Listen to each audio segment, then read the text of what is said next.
ბრუნდით. Რაღაცნაირად შევეცადე საახალწლო განწყობა შევამეტანა, როგორც თქვენთვის, ასევე ჩემთვის.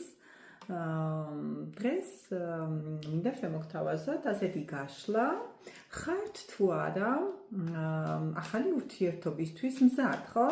მოდით ვნახოთ, რამდენად ხართ მზად თქვენ ცხოვრებაში ახალი ადამიანის შემოსაშვებად. როგორც ყოველთვის, ჯერ გავაკეთებ სიგნიფიკაციას, ვნახოთ თუ ამჟამად რა ენერგიებში იმყოფებით, რა ხდება თქვენ ცხოვრებაში და ამის შემდეგ ვნახოთ თუ რამდენად ხართ მზად იმისთვის, რომ დაიწყოთ ახალი ცხოვრება, ხო? სასიყვარულო ურთიერთობის თვალსაზრისით. კარგით, მოდით ვნახოთ თუ რა ენერგიებში იმყოფებით ახლა თქვენ. დავდოთ ეს დასტა, ჩემი პირველი საყვარელი ვეითის დასტა და მაშასე ვნახოთ შვენიერ ენერგიებში იმყოფებით, მინდა გითხრათ ჩემო ძვირფასებო. ესე იგი, რა ენერგიებში იმყოფებით? რაღაცა სიახლის მიღების სურვილი გაქვთ.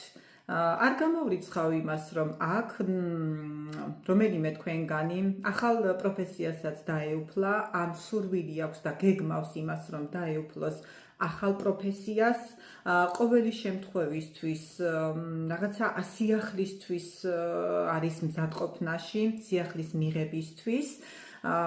დღეს მოვიდა ადამიანი, რომელსაც აქვს საკმაოდ დიდი გამოცდილება ცხოვრებისეული, როგორც ცხოვრებისეული გამოცდილება, ასევე საქმიან სფეროში საკმაოდ გამოცდილი არის და საკმაოდ შემდგარი ადამიანი არის. ადამიანი, რომელსაც საჯარო გაშლა არის, დავიტყვი იმასაც, რომ აქ შესაძლოა უახლოეს წარსულში გქონდათ მარცხი სასიყვარულო ურთიერთობის თვალსაზრისით, რომელმაც საკმაოდ ისეთი დარდი დაგიტოვათ ცხოვრებაში, დეპრესიული სიტუაციებიც შესაძლოა და არ გამოვრიცხავ, რომ აქ გქონდათ, მაგრამ თქვენ ამ ყველაფერს საკმაოდ კარგად გაუმკლავდით, დაძლიეთ ეს დეპრესიული და ასე ვთქვათ, წარუმატებელი ურთიერთობიდან გამომდინარე მარცხი ჭრალებში, ეს მარცხი არ არის, ხო? და ახლა ხართ ზუსტად ისეთ მდგომარეობაში, ხთა განტვირთვის, სიახლეების მოზიდვის, საყვარელ ადამიანებთან დროის გატარების, ყოველი შემთხვევისთვის მე ამას მიჩვენებს, ხო? დასტა. მოდით კიდევ ვისთვის იქნება დღევანდელი საჯარო გაშლა.